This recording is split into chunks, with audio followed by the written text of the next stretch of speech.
بسم الله الرحمن الرحيم. بنرحب بكل مشاهدي ومتابعي قناة مواطن مصري، ونسعد دايما بلقائكم. الفيديو بتاع النهاردة بإذن الله ده يعني فيديو حصري، لأنه لسه الخبر اللي وصلنا من CNN المحطة الأمريكية يعني. هو طبعا الموضوع خاص بابن بايدن، اسمه هانتر. وكان هانتر ده ليه قصة فساد أو استغلال مالي أو شيء من هذا القبيل. بس عايزين نعرف إن المفاجأة في الموضوع إن الكلام ده اتعرف، وتويتر عملت أذاعت الكلام دوت، وكان الكلام ده في وقت الانتخابات في 2020، وتم تدخل من الاف بي اي. الاف بي اي دي اللي هي بتماثل يعني عندنا هنا في مصر الامن الوطني او المباحث الفيدراليه بتاعت امريكا كلها.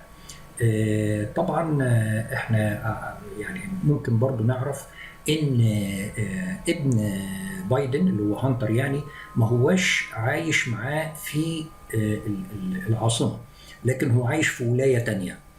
وبعدين اللابتوب بتاعه كان حصل فيه مشكلة، فأخذ اللابتوب بتاعه وراح لشركة كمبيوتر علشان يشوفوا ايه المشكلة ديت، لأنه طبعا في عنده داتا على الهارد ديسك، والداتا دي مش قادر يوصل لها. فطبعا هو ساب الهارد ديسك عند الشركة وقالوا له يعني هنخترق بايه الموقف. بعد كده هم فتحوا الكمبيوتر وقدروا يعملوا العطل او يصلحوا يعني العطل اللي كان موجود فيه. وطبعا بالقطع يعني دخلوا على الهارد ديسك بتاعه ولقوا فيه مواضيع في منتهى الخطورة. طبعا معاملات مالية مشبوهة، وتحركات لأرصدة من بنوك لأخرى مشبوهة، يعني في فساد مالي كبير.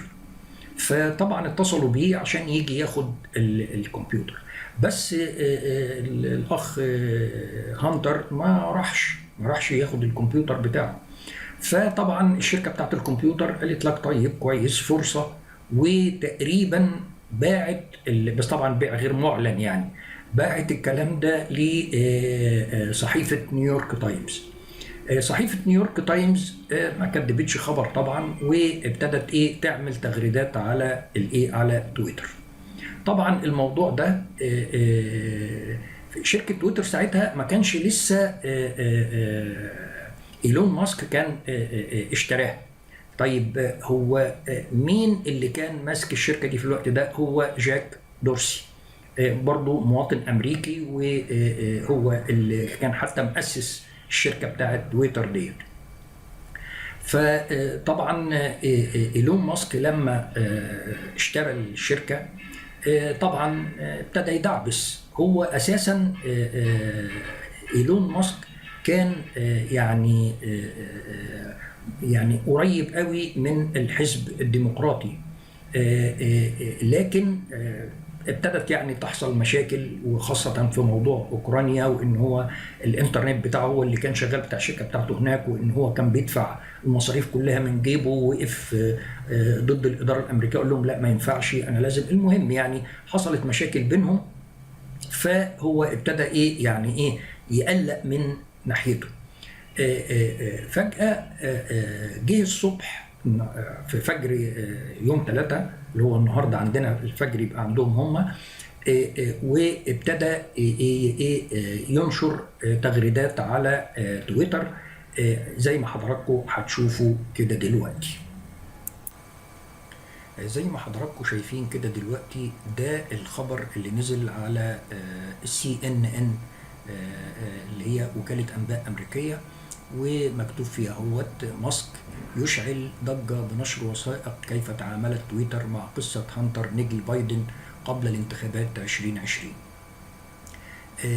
CNN بتقول ايه؟ بتقول أشعل إيلون ماسك مالك شركة تويتر الجمعة ضجة واسعة بعد كشف رسائل إلكترونية داخلية حول ما حصل داخل الشركة عندما قررت إيقاف قصة صحيفة نيويورك تايمز بوست. طبعا نخلي بالنا هنا ان الصحيفه بتاعت نيويورك تايمز زي ما انا قلت لحضراتكم هي اللي كشفت الموضوع وابتدت تتكلم عليه في تويتر. الكلام ده عن جهاز الكمبيوتر المحمول الخاص بهانتر نجل الرئيس الامريكي جو بايدن قبل انتخابات الرئاسة الأمريكية عام 2020. طبعا ادي حضراتكم التغريدة موجودة قدامكم اهو. بيقول عاجل إيلون ماسك سينشر الآن تفاصيل ما سماه بقمع تويتر ورقابته على تفاصيل قضية هانتر بايدن ابن الرئيس جو بايدن. ماسك اشترى تويتر قبل أسابيع متعهدا بدعم حرية الرأي يعني في تويتر، وتويتر حجبت في 2021 تغريدات جريدة نيويورك بوست حول قضية هانتر تتهم فيها باستغلال منصب والده في تعاملاته مع شركات أجنبية. دي كانت أول تغريدة فجرت الموضوع، وبعد كده جت تغريدة تانية اللي هي قالها بقى إيلون ماسك نفسه. قال فيها ايه؟ قال what really happened with the Hunter Biden story. ايه الحقيقه في القصه بتاعت بايدن هانتر بايدن ستوري. قال ان في مفاجآت في الموضوع، وان تويتر will be published on Twitter at 5 p.m. 5 p.m. يعني الساعه 5 بعد الظهر، وهيتم نشر ايه بقى الموقف بالظبط. جه بعد كده مازن الاشقر، وده برضو شغال في الشركه هناك، قال عاجل اكبر فضيحه تضرب اعلام امريكا حيث كشف ايلون ماسك عن التواطؤ عالي المستوى بين اداره تويتر مع حمله بايدن الانتخابيه عام 2020 لحجب كل المعلومات عن الفساد المالي والاخلاقي لابن بايدن هانتر. وللعلم 20% من الناخبين قالوا لو علمنا بتفاصيل فساد هانتر لما صوتنا لأبوه بايدن. يبقى إذن هنا حصل تدخل في الانتخابات الأمريكية. في قصة مشابهة للقصة ديت اللي هي التدخل في الانتخابات الأمريكية، والقصة ديت حصلت سنة 1972 وسميت وقتها بفضيحة ووتر جيت، لأن ووتر جيت ده كان المقر بتاع الحزب المنافس للمرشح ريتشارد نيكسون. ريتشارد نيكسون ده كان مرشح عن الحزب الجمهوري، بينما كان جاك ماكجافرن ده كان مرشح عن الحزب الديمقراطي. ايه اللي حصل؟ اللي حصل ان الحملة بتاعت ريتشارد نيكسون حطت أجهزة تجسس وكاميرات في مقر ووتر جيت اللي هو مقر مين؟ مقر جاك ماكجافرن. طبعا الكلام ده حصل، وبناء عليه نيكسون كسب الانتخابات. لكن بعد كده في برضو صحفيين امريكان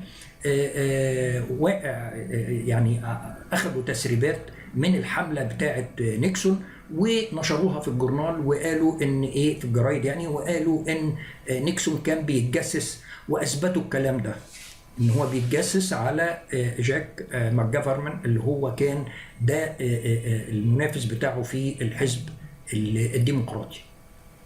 طبعا نيكسون استقال طبعا، وابتدت المحاكمه بتاعته، وبعد كده طبعا فورد جيرالد فورد اللي هو الرئيس الامريكي اعفى عنه وقال ان هو ما كانش يعرف الموضوع التجسس دوت.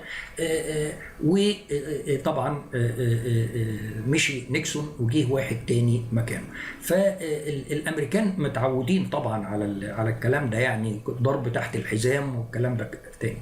طيب نخلي بالنا ان بقيه التغريدات اللي انا هعرضها على حضراتكم دلوقتي برضو بتاكد هذا الموضوع، بتاكد ان حصل تدخل من الاف بي اي علشان تويتر او الصحيفه بتاعه نيويورك تايمز توقف او تلغي التغريدات اللي حصلت على تويتر.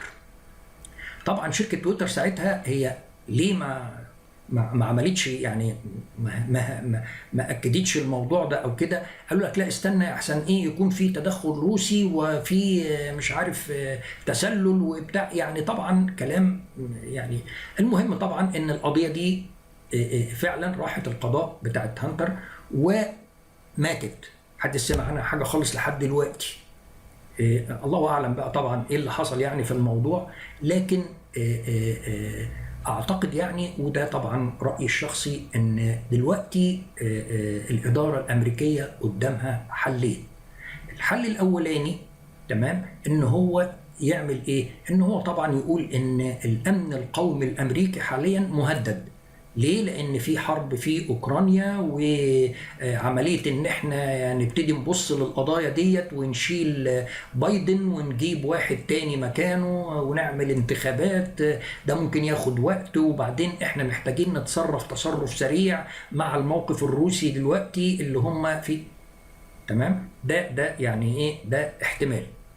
الاحتمال الثاني ان وده يعني برضو انا يعني بيتهيألي يعني او بعتقد انه هيبقى احتمال قوي شويه، ان طبعا مين دلوقتي المتسيد الموقف في الكونجرس؟ الحزب الجمهوري. والحزب الجمهوري طبعا كان برضو طالع له قضية هو كمان على ترامب، اللي هو المفترض ان هو هيترشح بعد كده، اللي هي قضية ان هو اخذ الوثائق، وثائق سرية يعني، وخدها في بيته.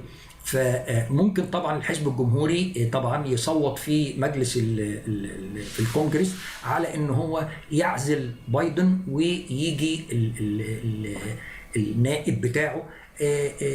يعني برضو ده احتمال وارد. لان طبعا حتى هو بايدن دلوقتي بالنسبه للشعب الامريكي مهزوز، يعني موقفه مهزوز تماما. الراجل طبعا مع سنه التقدم في السن ده وكده، لا طبعا قواه العقليه مش متزنه خالص. ف هنشوف في الايام الجايه انهي موقف من دول هيتغلب على هذا الموضوع. وبرضه لو في عندنا اي اخبار جديده باذن الله هنجهزها لكم في فيديو ونعرضها على حضراتكم. شكرا لحسن استماعكم. سلام عليكم.